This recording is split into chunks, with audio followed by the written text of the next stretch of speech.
మీ best friends ఎంతమంది? నాకు చాలా తక్కువ మంది ఉన్నారు. ఓకే. బెస్ట్ ఫ్రెండ్స్ అనేవాళ్ళు, ఇంకా బెస్ట్ అండ్ క్లోజ్ ఫ్రెండ్స్ చాలా తక్కువ మంది ఉన్నారు. ఓకే. హార్డ్లీ 2-3 ఉన్నారు అంతే. 2-3. ఆ 2-3 కూర్చున్నప్పుడు అంటే మీరు ఎప్పుడన్నా కూర్చున్నప్పుడు పాట కావాలని ఎక్కువ అడిగేది ఎవరు? ఈ పాట పాడు, ఈ పాట పాడని ఎవరైనా అడుగుతారా? గణేష్ అని ఉంటాట ఫ్రెండ్. ఓకే. పాడు బ్రో. ఏ పాట? పాడు బ్రో. ఒక ఎక్స్ప్రెషన్ మనకు దొరికింది. సో ఏ పాట అది? ఈ పాట అని ఉండదు. ఓకే, ఏదైనా ఆ పాట. రోజు మనోడు ఏ పాట వింటూ ఉంటే ఆ పాట. ఓకే. ఈ పాట ఏముండదు.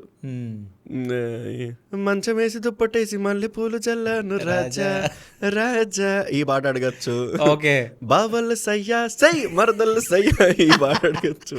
ఈ యాంగిల్ కూడా ఉంది. ఈ యాంగిల్ ఉంది. ఆ తర్వాత మళ్ళీ ఇది కూడా అడుగుతాడు ఎక్కువ. ఏ పాట?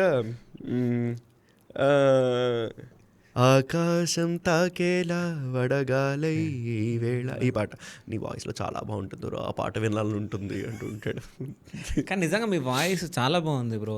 Thank you. అంటే నాకు తెలిసి ఎందుకు అంటే టాప్లో మీరు లేరో నాకు తెలియదు, కానీ అంటే స్ట్రగుల్స్ అవన్నీ ఏమున్నాయో తెలియదు కానీ బట్ చాలా బాగుంది. ఎందుకంటే వింటుంటే ఇంకా వినాలి అనే వాయిస్ ఇది. అయ్యో థ్యాంక్ యూ.